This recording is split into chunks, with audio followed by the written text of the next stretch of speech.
আজ আমরা চলে এসেছি শেতুলি ব্যাম্বু গার্ডেনে। আজকে আমাদের জামালপুর শেরপুর জেলার কন্টেন্ট ক্রিয়েটরদের নিয়ে এক মিলন মেলা ও পিকনিকের আয়োজন করা হয়েছে। আমরা গেটের ভিতরে ঢুকতে পারছি। এখানে ভাইকে দায়িত্ব দেওয়া হয়েছে। দেখতে পাচ্ছেন খুব সুন্দরভাবে সাজানো হয়েছে। সাইডে লেখা এই দিকে, হ্যাঁ আমরা সামনে এগিয়ে যাচ্ছি। দেখা যাক। ওয়াও, প্রথমে আমরা একটা খুব সুন্দর গেট দেখতে পাচ্ছি,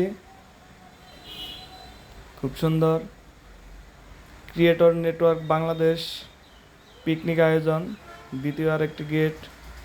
খুব সুন্দর একটা আয়োজন হয়েছে। এখানে অনেকে সেলফি উঠতেছে। ও, আমরা বন্ধু রফিক ভাইকে দেখতে পাচ্ছি। বন্ধু রফিক ভাই এখানে সেলফি উঠতেছে। পিছনে আমাদের জামালপুর জেলার যে কর্ণধার দায়িত্বে আছেন রফিকুল ইসলাম ভাই, সে আছে। তারা আজিজুর রহমান ভাইকে দেখতে পাচ্ছি।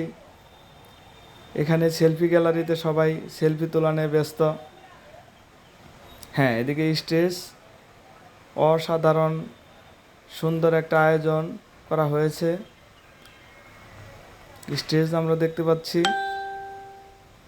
দেখা যাক সামনের দিকে এগিয়ে যাই, কি অবস্থা। হ্যাঁ, সোহেল ভাইকে দেখতে পেলাম। স্টেজকে ঘিরে ধরেছে সবাই। কল্পনা সরকার স্টেজে আছে।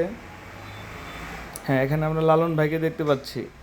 অনুষ্ঠান এখনও শুরু হয় নাই, সকালবেলা সবাই আসতেছে। হ্যাঁ, আহমদুল্লাহকে দেখতে পাচ্ছি। আহমদুল্লাহ সরকার আজকের অনুষ্ঠানে কোরআন তেলাওয়াত করবেন।